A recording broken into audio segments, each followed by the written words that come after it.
I want to talk a little bit about the render settings for rendering to a Flash file. Now, to render, you just click the camera radio city, they call it, icon, and you click in your scene where you want to render. And the render panel will then come up on your screen, and Flash has its own tab over here, and this is for the Flash render settings. Now, you have a bunch of options here. You can render outlines for your objects, so all objects in the scene will have outlines around them, or you can have wireframe, which will render the actual wireframe on top of any polygons that are there. You also have gradient, cartoon, and average shading. Average is a way of semi-blending cartoon and gradient modes to get a different type of look. Now, as far as your outline and wireframe, you can adjust the width of the line, the color of the line, your background color for the overall scene, and global ambient is how dark your shadows will be. So if you're rendering with shadows, you can change how dark your shadows are. If you want the shadows to be really dark, you make it all the way black. If you want there to be no shadows, then you make your ambient really high. And you'll also notice the little checkbox here for separate specular polygons.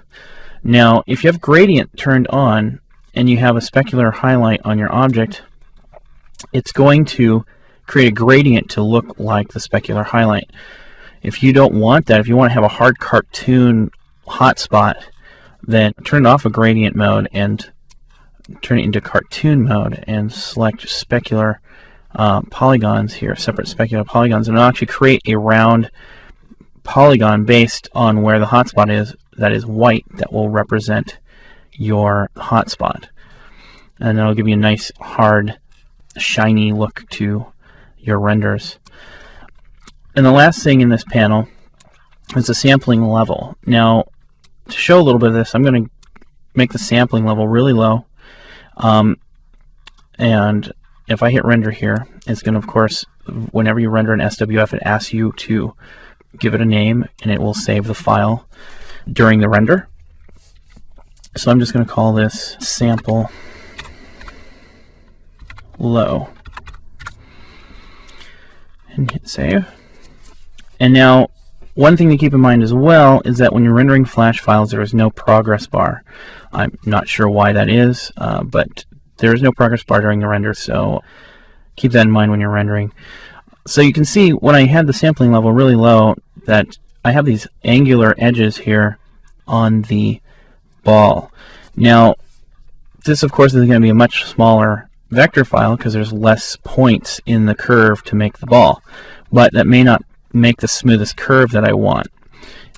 If I were to turn up the sampling level to say 4x4, it's going to put more points in between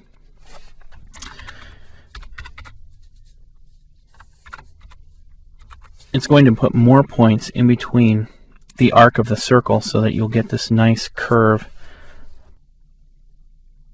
Again, no progress bar. So now you can see, because I turned the sampling level up to 4x4, I have a nice curve to the shape. So this, again, is something that you need to play with your animations and your objects based on how smooth you need your renders to be. Because the higher the level, the smoother the edges, but then again, the larger the Flash file will be. It won't be too much larger, but sometimes when you're doing really complex scenes, changing the level from, say, 4 to 3 could make a big enough difference to drop 10K off of your animation.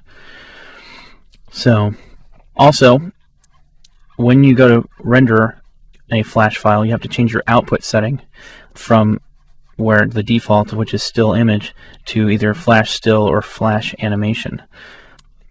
And if you have shadows on, that's going to cast shadows on all the objects in the scene, will cast shadows on each other or on themselves, even if they have shadows turned on the objects.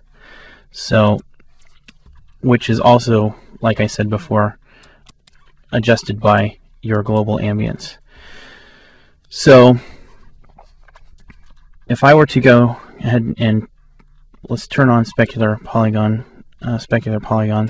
And actually, let me change some of the materials here on my object so that you can see a little bit better exactly how these change.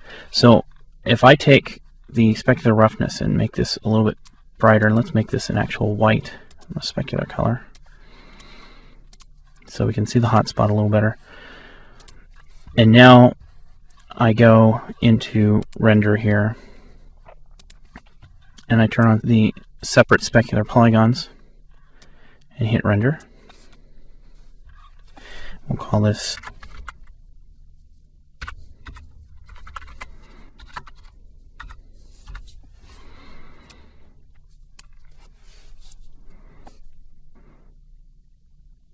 So you can see here that's made a nice hard edge specular highlight on the object using a polygon.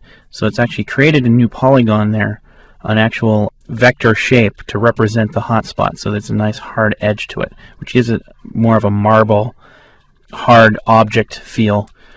If I want to have a softer highlight, then I'd have to render with gradient mode. Turn it to gradient and turn off specular polygons.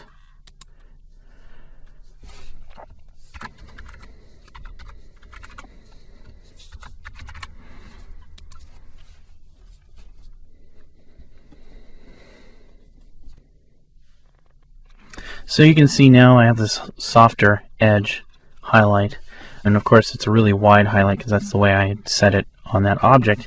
But depending on the type of look you're wanting, it's going to be determined basically by the type of render that you use. Now, one of the limitations is that it is going to render all the objects the same way. So if I'm in gradient mode in the render, all the objects are going to be rendered with gradients in the scene.